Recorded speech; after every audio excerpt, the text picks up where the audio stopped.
You boys look like a weird heavy metal band. Yes, we are a band. Really? Yeah. So what do you play? Symphonic, post-apocalyptic, reindeer-grinding, Christ-abusing, extreme war, pagan, Fennoscandic metal. Right. Really interesting.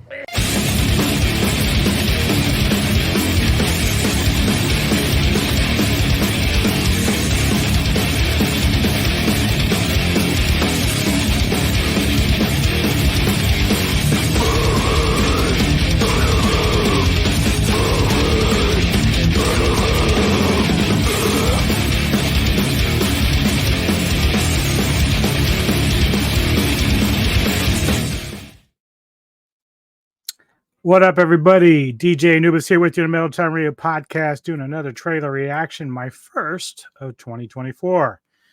And it's an interesting one. I've got a few reactions lined up. I'm not sure when I'm going to get them all out, but I was kind of perusing around, just seeing what looks interesting. I try not to read too much on things as to give away a lot of stuff because I like to be kind of surprised in terms of when I watch it, at least with films that I'm unfamiliar with. So today, obviously I'm familiar with the past material of this franchise. This movie is called The First Omen, which is a prequel to the original Omen in 1976. That one spawned 3 sequels, and then in 2006 they did a reboot or a remake of the original. So now we're at the prequel called The First Omen, directed by Akarsha Stevenson. The cast consists of Bill Nye, Ralph Ineson. Both those guys are long standing in the movie industry. A lot of great work in their catalog. And then there's a Nell Tiger Free, which I'm not super familiar with, but that's another one of the big names in this film. The plot is a young American woman is sent to Rome to begin a life of service to the church, but encounters a darkness that causes her to question her faith and uncovers a terrifying conspiracy that hopes to bring about the birth of evil incarnate. So yeah, like I've never been like a huge fan of the Omen franchise, but obviously the first film is a classic. I really like that one, but you know, it's not the kind of franchise you can sit there and say, "Oh yeah, it's really great." You know, it's kind of like the Amityville Horror franchise. It's just, you know, hit or miss. Um, but I do like Bill Nye a lot as an actor, so like I'm kind of curious of how he's going to come into this. And you know, as we talked about with movies like Subspecies 5, which is a prequel to the Subspecies series, that was actually well done as a prequel. So maybe this, since it is a prequel, might be very interesting and good, you know, compared to other sequels in the series. So without further ado, man, let's give it a whirl. The First Omen, my first trailer reaction of 2024.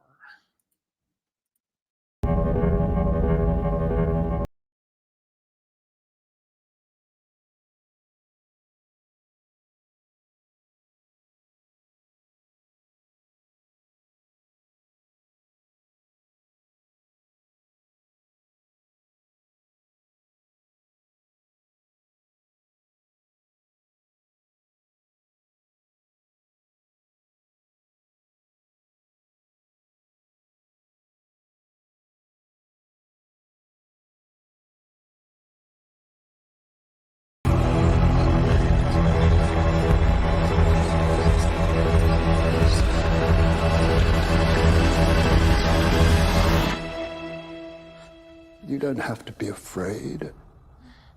This child is his way.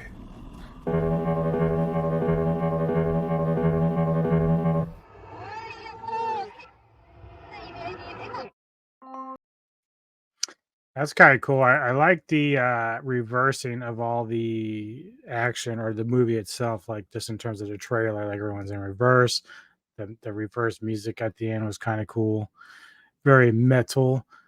Great theme for the trailer. I love that song. I can't remember the name of it, but it's actually a theme song from the History Channel series Vikings. So it's fucking epic. I like that a lot. So this looks interesting. I'm kind of intrigued. Of course, you can never know until you actually see the film, but April 5th, coming to theaters. And if for whatever reason 2024 starts off sluggish in terms of films, I'll definitely make an attempt to go see this in the theaters because, like, last year, as I talked about in my top 10, like, it was really, really struggling for me to find like my top 10 films. Like, it really came down to six. I threw in four other ones that I thought were pretty close. And then there were some I hadn't seen, which might have made my list, but because I hadn't seen them, I couldn't add them in. But 2023 was kind of lackluster in terms of like films for me, at least in terms of basically, Hollywood and stuff. So there was a couple in there, like Guardians of the Galaxy was excellent. Godzilla minus one, obviously.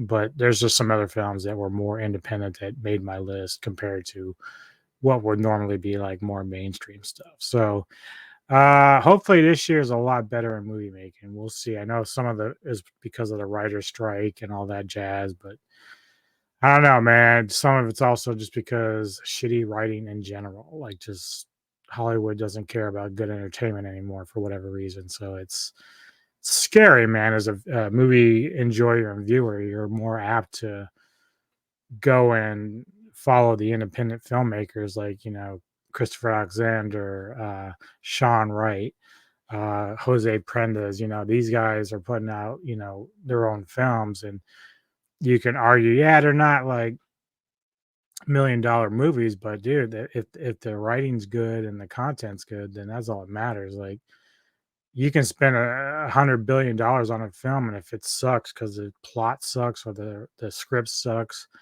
and you're trying to insert too many things that aren't like part of the film, but you're more of an agenda.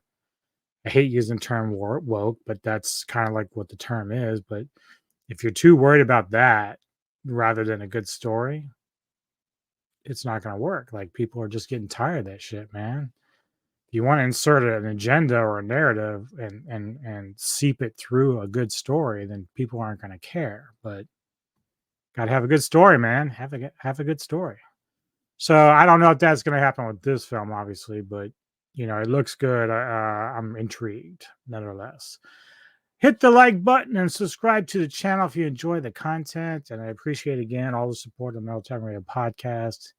We'll see you next time. Take care of yourselves. You see me